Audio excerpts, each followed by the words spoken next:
And the countdown is on at the state capitol with just over 1 week left in the session. And there's still a lot left to do with the little time that is left. Danny Spiewak is live at the Capitol where lawmakers are working right now. Danny?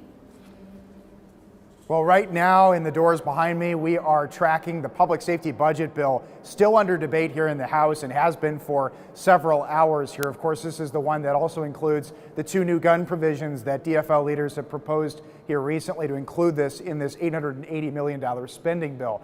This is just one of those things, though, that remains unfinished here with just several days left in the legislative session. The DFL has a lot of things that they're still working on, of course, fiercely opposed by many Republicans.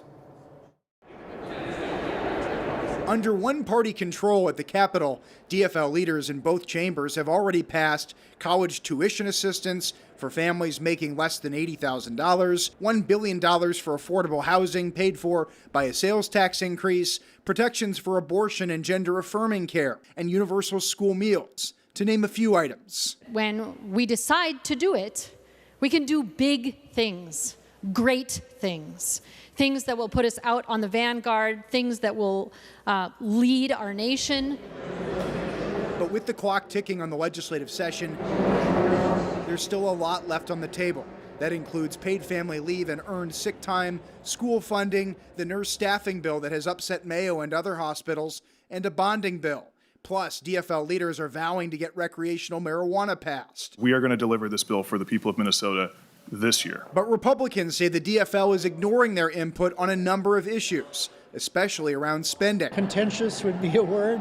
I think you have two warring thoughts of what government should do. On one hand, Democrats think that more law, more budgets will solve all the problems.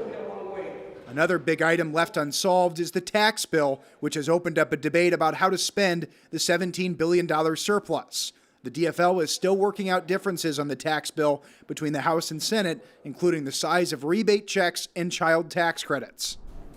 Well, Danny, you mentioned the public safety bill. That's been particularly contentious and controversial. Do you know where that actually stands as they're heading into hours of debate here? Yeah, this is really one of the final stops. You know, we were here Friday. The Senate passed this already after it came out of conference committee. The Senate passed it after 10 hours debate on Friday. So we're looking like kind of a similar time frame here tonight. They went till almost midnight on Friday. Still a lot of debate here happening. We're tracking it as we're standing out here. So it could be a long time, but the House, the DFL has the numbers in the House to pass it, an even larger majority than they have in the Senate, where it's very thin, just one vote. So if it does pass here in the House, then it's on to the governor for his final signature.